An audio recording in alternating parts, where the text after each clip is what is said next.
Hello students, how are you? तो welcome back in fuses point channel. तो एक बार आप सभी का फिर से स्वागत है आपके अपने यूट्यूब चैनल फ्यूसेस पॉइंट पर, जिसमें आज हम पढ़ेंगे क्लास 12 की फिजिक्स करंट इलेक्ट्रिसिटी का लेक्चर नंबर 3। इसके पहले हमने लेक्चर नंबर 2 पढ़ा था कि ड्रिफ्ट वेलोसिटी कैसे आता है कंडक्टर में, और इसके लिए फार्मूला क्या होगा वो भी हमने आपको डिराइव करके बताया था। तो आज के इस लेक्चर में हम लोग सीखेंगे ड्रिफ्ट वेलोसिटी Vd और इलेक्ट्रिक करंट I के बीच रिलेशन, यानी क्या फार्मूला बनेगा, इसका डेरिवेशन सीखेंगे। और साथ ही साथ हम drift velocity per unit electric field को क्या कहेंगे वो सीखेंगे। ठीक है, तो कंडक्टर में जो करंट का फ्लो होता है, आई का फ्लो मतलब करंट का फ्लो, वो ड्रिफ्ट वेलोसिटी ऑफ इलेक्ट्रॉन के कारण होता है। अगर इलेक्ट्रॉन के अंदर मतलब इलेक्ट्रॉन में ड्रिफ्ट ना आए तो करंट फ्लो नहीं होता है ना। और ड्रिफ्ट तभी आएगा जब आप उसे बैटरी से बढ़िया सा कनेक्ट कर दोगे तो। ठीक है बच्चों, तो जैसे ये आपके सामने एक कंडक्टर मेरे पास है जिसका लेंथ कितना है बच्चों, L है, और क्रॉस सेक्शनल एरिया कितना है, ये क्रॉस सेक्शनल एरिया आपका है A। क्रॉस सेक्शनल एरिया कितना है बच्चों, A। और इसका जो लेंथ है ना, वो लेंथ कितना है बच्चों, इसका लेंथ हमने मान लिया स्मॉल l है, स्मॉल l है। ठीक है, इसका लेंथ क्या है, स्मॉल l है। क्रॉस सेक्शनल एरिया कितना है इसका, दोनों का क्रॉस सेक्शनल एरिया मतलब यूनिफॉर्म क्रॉस सेक्शन है, मतलब यहाँ से लेकर यहाँ तक यूनिफॉर्म है और सबका क्रॉस सेक्शनल एरिया सेम है। वो हमने लेट कर लिया कितना, A। आपने जब इसे बैटरी से जोड़ा, मतलब एक सेल से की लगा करके, है ना, ये आपने प्यारी सी बैटरी लगा दी खूबसूरत सी, है ना, और एक की लगा दिया बढ़िया सा, तो ये प्लस और ये माइनस, ये हायर पोटेंशियल पे है और ये है लोअर पोटेंशियल पे। ठीक है, और यहाँ से जैसे ही आपने पोटेंशियल डिफरेंस अप्लाई किया तो यहाँ एक इलेक्ट्रिक फील्ड बन जाती है। अंदर क्या बनती है, इलेक्ट्रिक फील्ड, आप सब पढ़ चुकी हो। और जो इसमें फ्री इलेक्ट्रॉन्स होते हैं, क्या होते हैं, फ्री इलेक्ट्रॉन्स, वो कोलिजन करते रहते हैं, कंटिन्यूअस कोलिजन करेंगे। कैसे कोलिजन करेंगे, वो एनर्जी मिलती है कहाँ से, बैटरी से, और कोलिजन करेंगे और टकरा करके जितनी भी एनर्जी यहाँ से मिलती है वो लॉस कर देते हैं। तो ये ऐसे ऐसे ऐसे कोलिजन करते करते करते करते करते करते करते करते कोलिजन करते करते क्या करते हैं, धीरे धीरे किधर शिफ्ट होते रहेंगे, धीरे धीरे शिफ्ट होते रहेंगे वेरी स्मॉल वेलोसिटी से। मतलब सभी इलेक्ट्रॉन का अगर हम देखें ओवरऑल तो सब इलेक्ट्रिक फील्ड के अपोजिट डायरेक्शन में, इलेक्ट्रिक फील्ड के अपोजिट डायरेक्शन में धीरे धीरे क्या होंगे, शिफ्ट होते रहेंगे। तो हम कहते हैं क्या कि इनके अंदर ड्रिफ्ट आ गया है।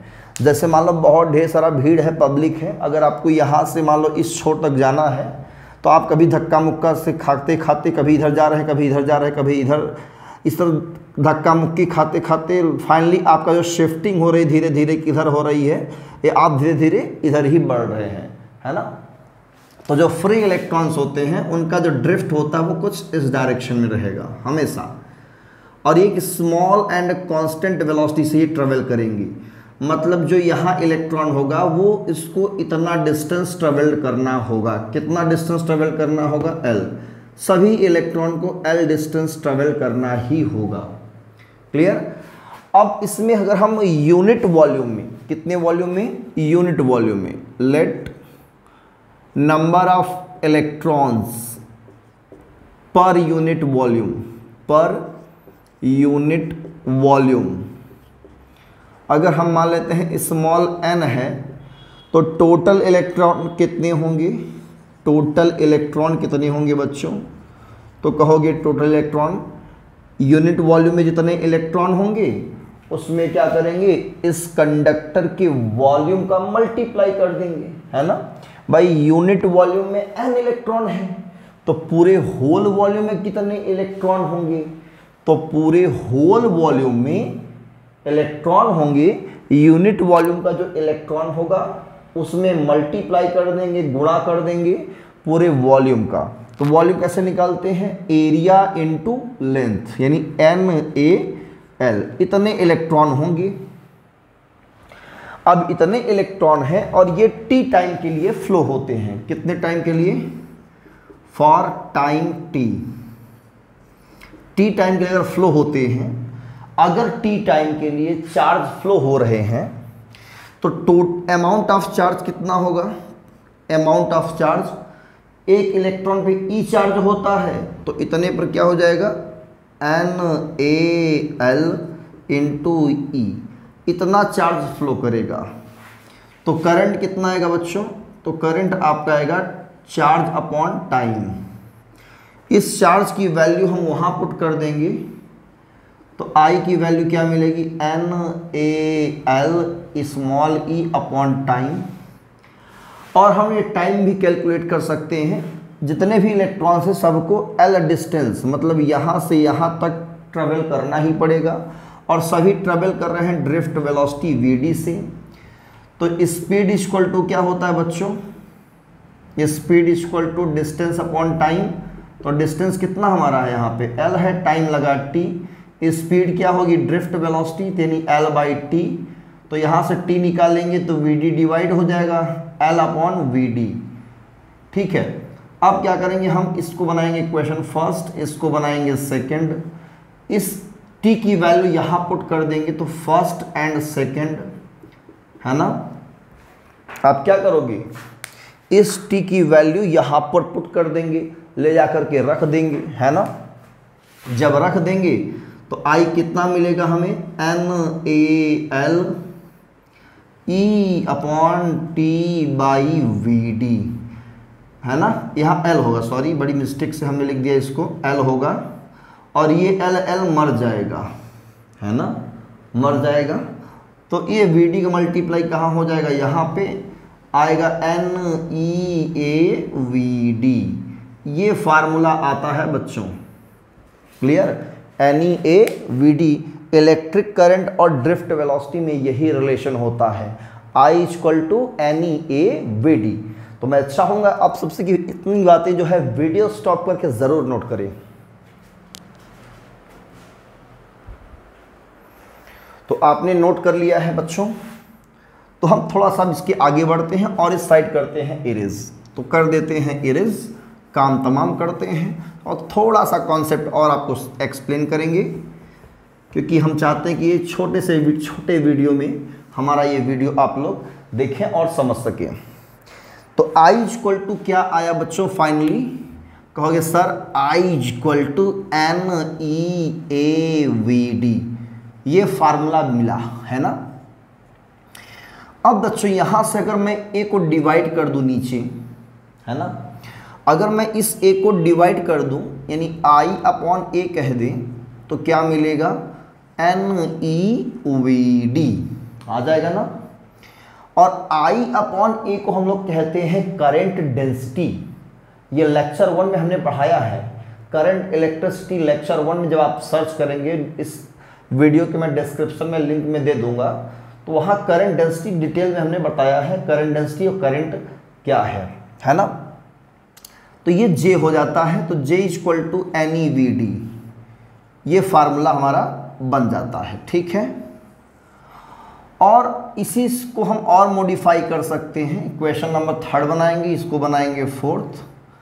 और ड्रिफ्ट वेलोसिटी का जो फार्मूला होता है वो होता है E टाउ बाई m। इसमें टाउ रिलैक्सेशन टाइम है, E इलेक्ट्रिक फील्ड है और E इलेक्ट्रॉनिक चार्ज, इलेक्ट्रॉन पर कितना चार्ज है और ये मास है उसका। तो Vd की प्लेस पे करें यहाँ रख दें, यहाँ रख दें तो एक नया फार्मूला बन जाएगा, ठीक है ना। और drift velocity per unit electric field को हम लोग कहते हैं मोबिलिटी, है ना। अगर आपसे कोई पूछे व्हाट इज मोबिलिटी, तो मोबिलिटी होता है म्यू, ये लेटर है mu, drift velocity upon electric field को हम लोग कहते हैं मोबिलिटी। और यहाँ ड्रिफ्ट वेलोसिटी की वैल्यू अगर रख देते हैं म्यू इज इक्वल टू, तो ई टाउ बाई एम, ताऊ ना, टाउ नहीं टाउ बेटा, कैंसिल हो जाएगा, तो ई टाउ बाई एम।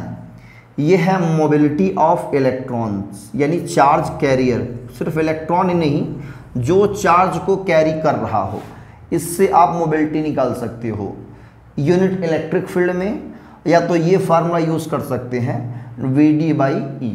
तो यहाँ पर आपने मोबिलिटी सीखा, इलेक्ट्रिक करंट और ड्रिफ्ट वेलोसिटी के बीच रिलेशन आपने पढ़ा I = NE/AVD। VD drift velocity है, very small and constant velocity होती है, और इसकी जो वैल्यू होती है बच्चों, ये वैल्यू आप लोग को पता होगा 10⁻⁻⁴ मीटर पर सेकेंड होता है ना। ये बहुत ही स्मॉल वेलोसिटी से होती है, तो ध्यान रखना इलेक्ट्रॉन बहुत ही स्मॉल वेलोसिटी से यहाँ तक पहुँच जाते हैं। अब आप लोग सोच रहे होंगे कि अगर बहुत ही स्लो स्पीड से अगर ये इलेक्ट्रॉन चल रहे हैं तो हमारा ये बल्ब कैसे सडनली ग्लो कर जाता है ना, कैसे ग्लो कर जाता है सडनली। तो इसी में आप समझ सकते हैं कि क्योंकि यहाँ से लेकर यहाँ के यहाँ तक फ्री इलेक्ट्रॉन भरे पड़े हैं, और ड्रिफ्ट वेलोसिटी की वैल्यू बहुत कम है, और फिर भी बल्ब सडनली स्विच ऑन करने पर, अचानक अगर स्विच ऑन कर देते हैं तब भी बल्ब ग्लो कर जाता है। ऐसा क्यों? इसका मतलब यही है साफ साफ कि ये ड्रिफ्ट वेलोसिटी ये कम ज़रूर है, लेकिन यहाँ से लेकर यहाँ तक जो इलेक्ट्रॉन्स हैं सब जगह फ्री इलेक्ट्रॉन भरे पड़े हैं। जिस टाइम पे यहाँ इलेक्ट्रॉन मूव करेगा इस डायरेक्शन में, उसी टाइम पर यहाँ भी इलेक्ट्रॉन मूव कर रहा होगा इलेक्ट्रिक फील्ड के अपोजिट, और उसी टाइम पे यहाँ से इलेक्ट्रॉन आगे मूव कर रहा होगा, और कोलिजन हर एक पॉइंट पे हो रहा है, और ये जो कोलिजन हो रहा है ना, यही रेजिस्टेंस है। यस, जो कोलिजन होता है ना वही क्या है? रेजिस्टेंस है। तो रेजिस्टेंस क्या है? कोलिजन है। तो कोलिजन ही रेजिस्टेंस है, और यही रेजिस्टेंस ऑफर कह लीजिए कि रेजिस्टेंस ऑफर हो रहा है यहाँ पे, और इससे क्या होती है? एनर्जी हीट के फॉर्म में लॉस होती है। किसके फॉर्म में? हीट के फॉर्म में। ठीक है, तो इन सभी कहानी हम क्या करेंगे, किसी और लेक्चर में ले चलेंगे, नए वीडियो नए लेक्चर में।